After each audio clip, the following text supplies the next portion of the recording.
So hi guys, this is Haris Jawaid. Welcome to the webinar where we talk about bridging the attainment gap through tutoring. So this is organized via Teach It App, as most of you know, and it's targeted towards the school sector.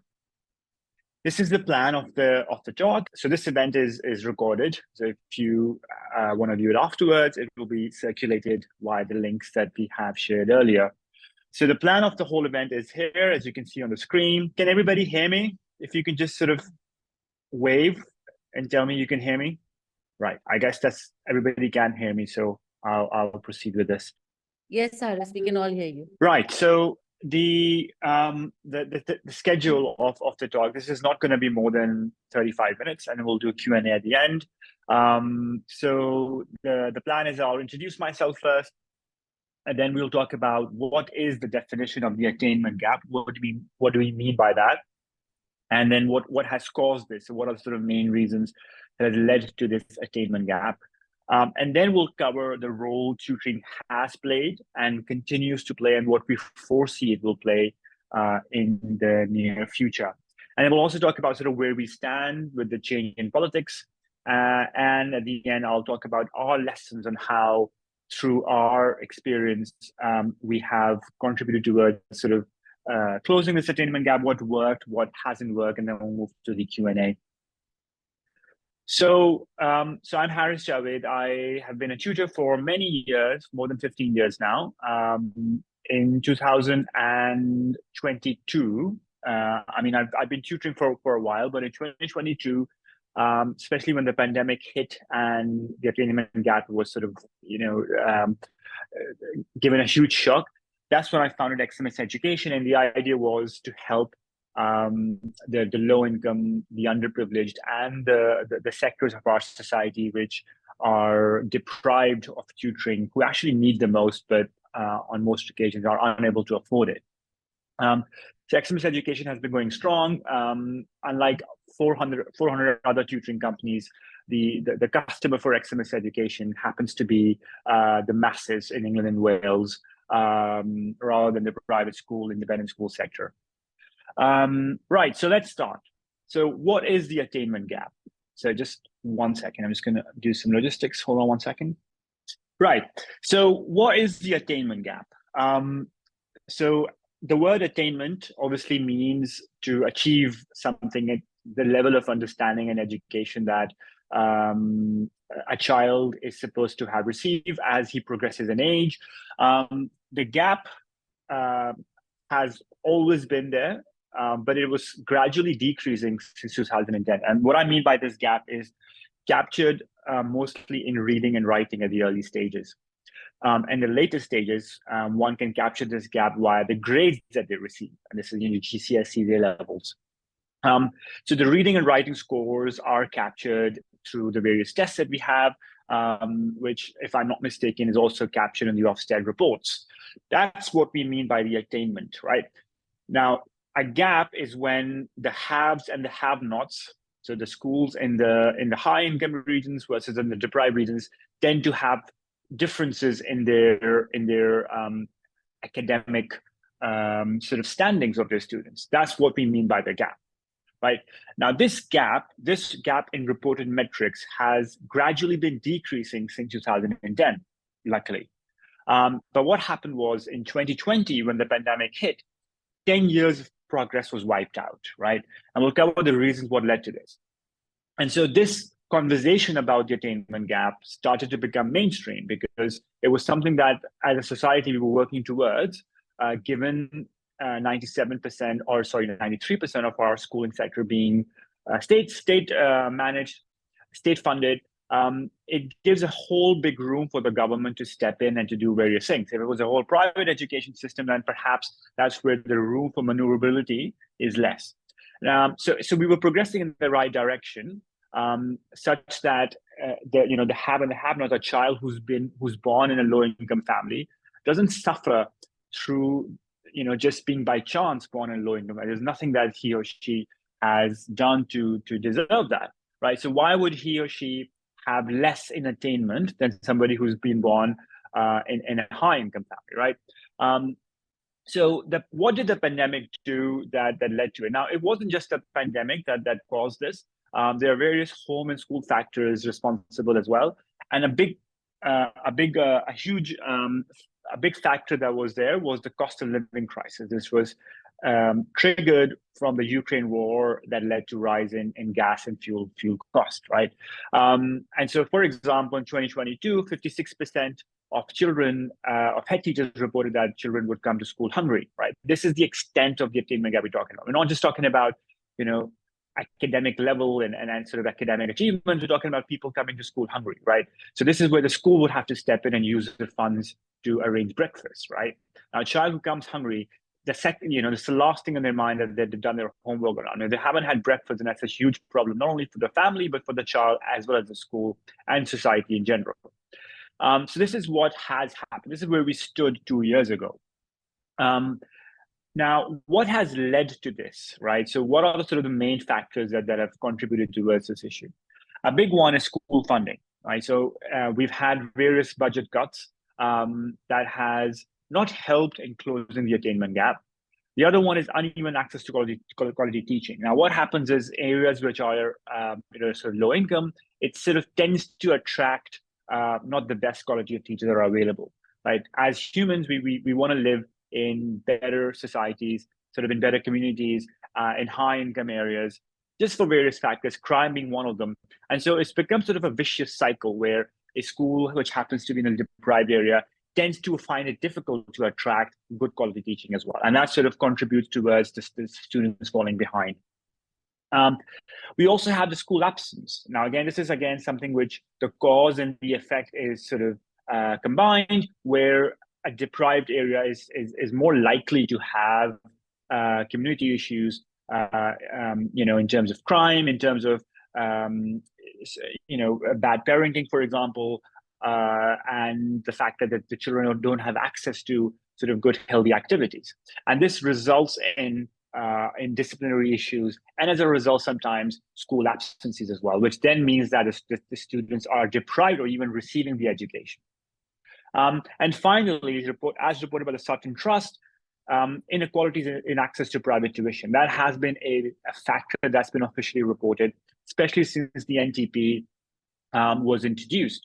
Now, the NTP was introduced to close down the attainment gap caused by the pandemic, right? Now, when it was introduced, what happened was it was linked to the pupil premium.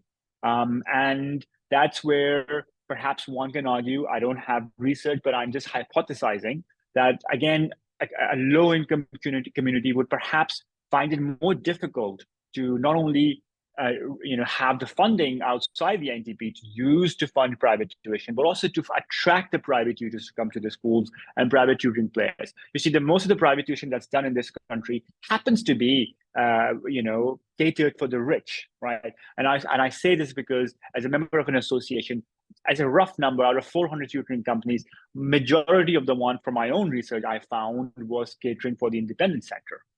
And so we have an inherent problem where factors and policies that can result in closing the attainment gap happen to be affected by the cause and effect anyway, meaning that a deprived area happens to be deprived because of less funding, then happens to attract, not that great teachers, then has less funding for tuition and doesn't even attract the good tutors. And so it's stuck in a vicious cycle dependent on the government funding. So these are also the reasons, in addition to the pandemic and the living cost crisis, that haven't helped in closing the attainment gap, right? So this is what attainment gap is. Now we're going to talk about how it has and how it was supposed to, tutoring was supposed to help closing this attainment gap. So what is tutoring? Let's just first define what tutoring is. Tutoring is, in my opinion, one of the earliest professions introduced to human race, right? So when Adam,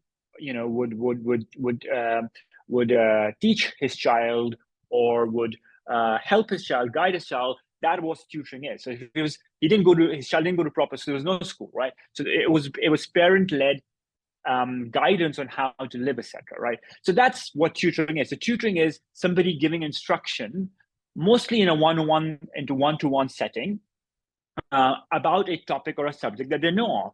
So for example, if I know how to put a cycle chain, right? I'm not qualified in any way, but I just happen to know how to put a cycle chain, and I go on, help somebody in teaching someone how to put a cycle. I am being a tutor, right? I'm not a teacher, but I'm being a tutor because I know a skill, I know a topic, I know a concept, but I'm just being paid for my time, and I'm just explaining this to another person. So that's how simple it is. This has gone on to differentiate, to be different from teaching, because teaching, traditionally happens to be in a classroom setting. Tutoring can take place in a 1-to-1, 1-to-2, 1-to-3, and even 1-to-6 setting, right? So that's how we define what tutoring is. Now, tutoring has always been around. As I said, it was, in my eyes, the earliest profession in the world, and it continues to be, if one defines it in this way, the most widely practiced fashion in the world. Right. So in the UK, what really led to a boost in tutoring was 2006. So 2006, what happened was, I just pinpoint 2006, but it's always been a gradual process, is there was a mass immigration, largely from rich, influential countries. A big one back then was Russia, where a lot of people from sort of rich families would send their kids to England for study. Now this has always been around, but in 2006 there was a massive increase in from my own personal observations of rich Eastern Europeans, perhaps as well as Russian families, to join English schools, and this led to tutoring, tremendously becoming fashionable. Now, I say this because I was part of a lot of tutoring companies early on, and I found that a lot of them started around this period, 2010, where they found that there was, huge amounts of purchasing power for these kids to be tutored. And then the pandemic hit in 2020, which is when the government, for the first time, made tutoring part of mainstream education. And this was done via the National Tutoring Program. So the National Tutoring Program was introduced by the government to really help with the attainment gap, which was exacerbated because of the pandemic. And this has never happened before. And since then, what has happened is the schools have directly engaged with tutoring companies to help them with the funding that they received under the NTP plot, to help in teaching their kids outside school hours through digital means on most occasions. Now, as we know, tutoring, the National Tutoring Program is this is the final year, is about to be phased out. But just to give you a metric on what the program did achieve, so the Sutton Trust reports in their February 2024 report that the NTP has helped in leveling out this attainment gap by because 27% of all free school meal pupils reported to have received tutoring in 2023 from their schools. Now, this is a big percentage that's never been around in this country, right? So this was an achievement. This happens to be the biggest impact tutoring has ever had on mainstream education. And I would also say it's probably the biggest reported impact, because till now, tutoring happens to be an unregulated, undocumented sector of our society. Now, where do we stand? So with the NTP phasing out, a lot of companies which were using the NTP to help with the attainment gap are now starting to question their model, right? So with no school funding available, what they're now saying is the schools will not have the other funding sources, or will not have funding at all to fund the students that the school wants for tutoring. So a lot of companies were dependent on this, and this has sort of raised huge question marks on the sustainability of this sector. Now, what it hasn't affected is the independent sector. The independent sector school kids continue to, thrive and receive tutoring as they were before the NTP as well. Now I will talk about some of the lessons of my organization, Eximus Education, on what we've learned and what we found as best practices in working with schools in the low-income field with the agenda of lowering and bridging the attainment gap, right? So I'll talk about sort of 4 things really in sharing on how we happened to help, and schools that continue to use funding in other ways to solve the attainment gap issue on what lessons they can learn from what has worked with us and what hasn't worked for us. And those four sort of things are technology from a logistics point of view. It's about using tutoring in what circumstances it works. So, for example, exam practice versus teaching. It's about funding, on how schools can use funding in other ways in a post-NTP world. And finally, about safeguarding what sort of best practices a school should consider if they want to still use tutoring for bridging the attainment gap. So if we start off with the logistics. So what we found was it's more difficult to find tutors in your community to come to school to do in-person tuition than it is to find online. Now, you might have to compromise on quality, timing, other things if you are strictly looking for in-person tuition, which I think in a primary school setting is absolutely should be the case. But for example, in our organization, we choose not to do the primary sector intentionally because we believe for those kids, online tuition should not be the mode of delivery. And so if talking about kids which are grade 6 and above, one can go down the route of online tuition where it's more easier and you have a bigger choice of selecting tutoring companies, the ones that match with your ethos, if you are open for online tuition. That's something my organization, for example, entirely does. Now, with respect to this, logistics-wise, what a school should be mindful of is, first of all, which platform they will be using to deliver the tuition. Now, they have various options. You have Team, you have Zoom, you have sort of other solutions as well, where there's a digital whiteboard and a video conferencing tool where the tutor is delivering, just like how I'm doing over here, a tutor is delivering their lessons for the kids. So, but it's the school's responsibility to arrange the tool that works best for them and for their kids, the ones that they have subscription of, such that they have given access to the school, whether it's within this classroom environment, during school hours, at school, or outside school under parents' supervision. So that's a key thing the school should be mindful of, is what technology tool they're using in terms of connecting the tutors with the school kids.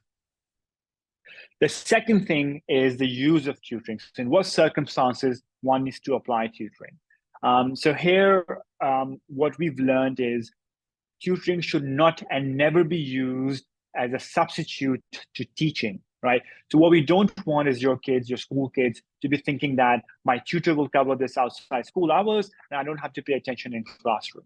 So tutoring is not teaching. Tutoring is kind of like filling in the gaps thing, whereas teaching is the case where the information is given for the first time. Tutoring is there to cement the education. Tutoring is there to fill in the gaps of what a classroom education hasn't been able to deliver for various reasons. And so a school should be really mindful that tutors are used not as a replacement, but as a complementary tool to their classroom teaching. Now, this may well be for students who are struggling in classroom for various reasons, whether it's disciplinary or absence. If we use tutors in this respect, which is largely very applicable when it comes to exam practice, then that's the best use of tutoring from my many years of experience of being a tutor. Number 3, funding. So with the NTP going away, what many schools don't know is the pupil premium is a funding pot that can be used for tutoring, right? So this is the pot that you get from the government that you continue to get even in the post-NTP world, which you can spend on tutoring. I know schools tend to spend on this various other things, but tutoring is also an eligible thing for this pot to be used at. However, what we also tell schools and school leaders is in the post-NTP world, it's not the end, right? So we have to challenge the ways that how we used to do things. So for example, the other day I was having a conversation with another school leader where I was telling them that in the past, what we used to do was in place of a teacher, if a teacher wasn't around, we'll go for a supply teacher. And potentially in the north of England, one would pay £45 an hour. Now, even these supply teachers, which on most occasions are not very qualified and skilled to deliver classroom lessons.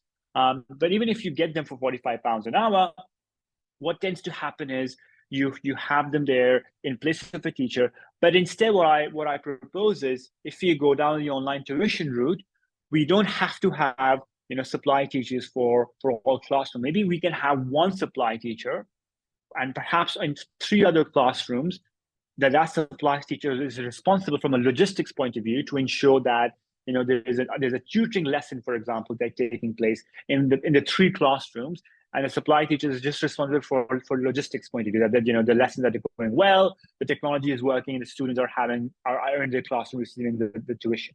So even in this way, one can argue that tutoring can play a role in not only saving cost, but also by bettering the education that the student receives.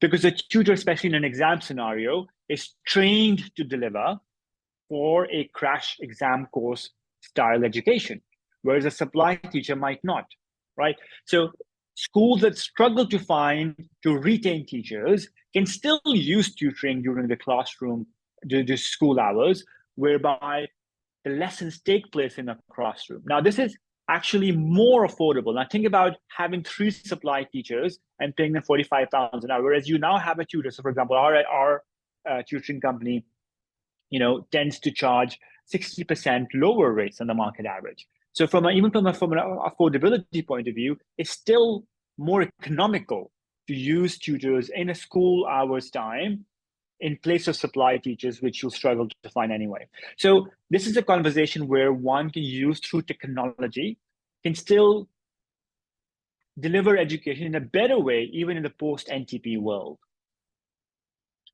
The last learning that I want to share is safeguarding, right? So safeguarding is a huge thing that as school leaders we're responsible for. And what we tend to do here, what a school must do here, is to ensure that the tutors have DBS, so they have the clearance check in terms of police checks. So DBS, the enhanced DBS, is the most common one. So the school must receive the enhanced DBS, as well as they should ask on what quality assurance processes the tutoring company has in place to ensure that safeguarding concerns are not compromised.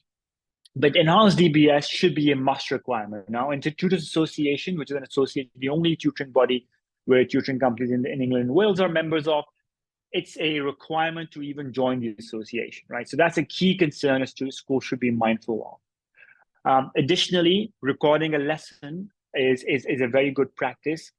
It's a preventative practice in the sense that if an issue has arisen, whereby whether it's disciplinary or otherwise, the school and the tutoring company can view and investigate what has happened. Now, in our company's case, this has never been the case where we had to go and review a recording.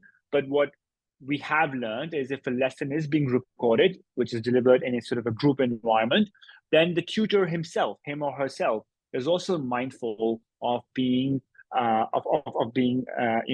fact that they're being observed or will be observed for quality assurance afterwards. So those are sort of 4 key lessons that we have learned as a tutoring company when working with schools who continue to use tutors even in the post-NTP world. In our organization, our sole objective is to help with the attainment gap, even in the post-NTP world. And what we have found is many schools, even during the NTP time, didn't choose to use their NTP funding with us because we happen to be very affordable, primarily because we happen to be a social enterprise, and our objective has been to help with the tutoring, with the attainment gap. But as I said, as I explained in this webinar, that there are ways that even in the post-NTP world, tutoring does deliver a better economical, a more effective way as compared to how we used to do things, whether through supply teachers or through substitute teachers. Tutoring still happens to be a more economical way, especially during exam time, where the students can receive those sort of crash courses, exam technique lessons, than how traditional models we used to be doing for many years. So this is kind of like a whole summary of what I wanted to say. So just to sort of summarize, we've talked about what the attainment gap is. We've talked about what the causes, the primary causes have been. We've talked about what tutoring is, the story of how tutoring has become mainstream. What's the future of tutoring? We've talked about what we have learned as our lessons in terms of best practice of working with schools, and we've also talked about on what we believe the future holds for tutoring and schools in the post-NTP world. So I will now open this webinar for questions. If anybody has questions, either you can type it up or you can ask me live. Again, this is recorded, so even if a question that you ask can still be beneficial for people who watch it later on digital channels. Does anybody have a question? So we'll pause for 2 minutes and then. So Fatma here has a question. So I want to know how tutoring can complement or improve the traditional classroom environment. Right. So just that I've got your question right. So you're asking on how traditional teaching in a classroom, how tutoring can complement this, even if it's outside school hours. Is that what you're referring to? Yeah, that's what it is. Yeah, cool. So I'll answer this from my experience. There isn't, I can't imagine there's been a research or a scientific study on what sort of the best ways are, but whatever has been captured has been through experiences, right? So what my experience of many years of being in this industry is, something that I talk about in the talk as well. So tutoring should not be, whether it's the school leaders or the students or even the parents, tutoring should not and never be used as a substitute to classroom teaching, right? That's your number one thing to approach tutoring with, right? So if a teacher or a school is thinking that they can, if they don't have a teacher, that they can replace it with having a bunch of tutors either coming to school or through online, then that's the wrong way of using tutoring. Tutoring should only be used to cement and to complement classroom teaching, right? Now, what do I mean by that? If a student, let's say they have to learn about, I don't know, the water cycle, right? So a student should be using a textbook and general learning in a group setting where they have friends and other people around about this concept in the classroom. That should be your number one thing, right? So in that scenario, what they will find is that other students can ask questions which can help the whole classroom. The teacher is not only covering the concept from an exam preparation point of view, but also from a general knowledge point of view. That's something fundamental in a child's education. That should not be replaced, right? So classroom teaching should not be about just you need to get better marks in the exam, right? So once a child has delivered it, what then should happen is, if there's a tutor who's involved later on, for whatever reason, then a tutor's job should be to ask the child, what did you learn in the classroom? Right. So if the tutor knows from the school that today's lesson was on the water cycle, then it's a tutor's job who would say to the student, can you please explain me what you learned in the class? Can you please tell me in your own words, what is the water cycle? Right. That's how tutoring should start. So the child would then go and say, this, da, da, da. Either what the child explains is either right or wrong or thereabout, right? That's when the tutor would sort of step in and say, oh, yes, you're right. You're absolutely right. This is what it is. And there's nothing more the tutor can add. Or the tutor would say, yes, you're right to this extent. However, this is what it is. So in this situation, what a child feels is that he still has to pay attention in the classroom, perhaps more so now, because the child knows that there's going to be a tutor at the end of the day who's going to be asking him questions about what he learned. The child has more motivation because he'll have a human being afterwards questioning him on what his learning at school was. So he doesn't want to feel embarrassed. He's going to pay more attention in the classroom, right? Unlike a tutor who then, if he asks and then just sort of gives another lecture, in that case, a child would not pay attention in the classroom, perhaps doze off. That's not what tutoring should be about. So it's the cementing in the gaps of the child's education, which is all what tutoring should be about. Now, this can even be applied for exam scenario, right? So tutors tend to be more sort of exam technique oriented on most occasions. And in that case, if it's a school-led tutoring, then what a school can do is, use tutors for exam practice only, right? So if a child is receiving information for the first time in the classroom, the exam practice can take place in a tutoring lesson. That's another case where tutoring can be best used and applied. right? So just to sort of summarize, tutoring should never be used to substitute classroom teaching. That's the wrong use of tutoring. Does that answer your question, Padma? Does that answer your question? Have I sufficiently addressed your question? Yeah, it really does. Perfect. So we'll take We've one got more another question. Yeah, so we'll take one more, and then we'll wrap it up. Yeah, we have one from Jenna here. Are you putting the question in the chat, or are you? Is going to be. You're audible, but you can even put on the chat. Either way, it's fine. Right. So the question that I received is, how does Eximus Education stay up to date with the evolving curriculum? Right. Perfect. So I would answer this not only from an Eximus Education point of view, but from various other tutoring firms and in general the tutoring industry. But I mean, obviously, my answer would be biased in terms of what my organization does to achieve this. So the question again is, how do we stay up to date with the evolving curriculum? So obviously it's on our chat, so I can't really ask them, but I suppose my assumption is that you're talking about the national curriculum.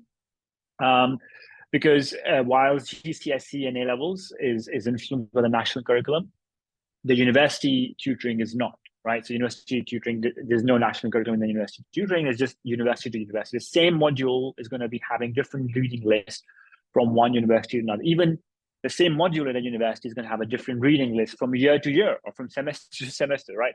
So I suppose your question is with respect to below university tutoring. So, so again, just to sort of set the context, in England and Wales, we had the national curriculum where which, when it comes to examinations, does tend to differ from different examination boards. There's sort of 5 main examination board outside the International Baccalaureate that I would say AQA, OCR, Cambridge. Cambridge has 2 examination boards. WJEC is another one, which in England is called EDUCAS. So with respect to some subjects, for example, with economics, these examination boards tend to be different, maximum in 7% in terms of the concepts and topics that they cover, and tend to differ in terms of the examination format as well. But the examination technique happens to be the same, which is influenced by the national curriculum, which sort of tackles the 4 areas of learning, which is knowledge, application, analysis, and evaluation. But with respect to the topics, the concepts, that does sometimes tend to change. So what we do when we work with schools is we are very keen to ask the school, the examination board that they are doing, not only with respect to a school, but also with respect to each group, right? So when a school contacts us, we ask them to group the students that they have with respect to examination that they're sitting. So for example, in physics, they're doing HUA. In chemistry, they're doing OCR. We want to make sure that the groups that we form is the same examination board. Additionally, what we also do is ensure that the students who they group also are standing at the same sort of attainment level. Whether when it comes to GCSEs, it is a predicted grades that they're all sort of grouped together. So that's the first thing. The second thing is we do use the National Curriculum Guide published by the government to ensure that the topics that we are going to cover are as per the latest syllabus. We also liaise with the school very closely in terms of covering what they want us to cover, right? And finally, what we do is we have our own unique AI tool, which is designed for English and the Welsh boards for tutoring. So what that does is it generates for us examination board specific lesson plans as per the latest syllabus for each topic or lesson that the parent or the school has asked you to deliver. So what that ensures it's in accordance with whatever the national curriculum topics are. And finally, our tutors do receive on a quarterly basis CPD lessons from the ones which are international from the British Council. such that they are up to date with the syllabi, whether it's Cambridge or AQA as well. So those are the 5 main things that we do to stay up to date with the curriculum. Again, this is with respect to below university tutoring. When it comes to university tutoring, and that's where we always get the module outline from the students. Does that answer your question? I suppose I think I've answered in the best, sort of most comprehensive way that I can. So Misbah, do we have any more questions, or we can wrap this up? I'm conscious we only got 2 minutes left. I think we can wrap up now if you have enough questions. Perfect. Does Right, anyone so else have? Yeah. Does anyone else have any questions here? All right, then we good, Haris. Okay, so what we can do is we can obviously put this recording live. You can put my contact details, and if you've got any questions in general about this issue of attainment gap or about tutoring and school tutoring, then they're very happy to contact me. I'm available on LinkedIn. That's kind of the main forum that I use, but I'm also on my website and my email address. So I'll put my email address just on the screen, if it helps. 1 second. We're on the screen. Nope. So I'll put it over here. So anybody who wants to contact me, so they can contact me on LinkedIn, and they can contact me on my email address as well. Perfect. Thank you for hosting me. I hope I have done justice to the topic. I've sort of tried to summarize this in a very sort of concise way. There is much more things which are going to happen to this topic, especially with respect to the change in government that's about to happen. But in general, I sort of give a snapshot of where things stand. Thank you very much for hosting me. Thanks, guys. Bye.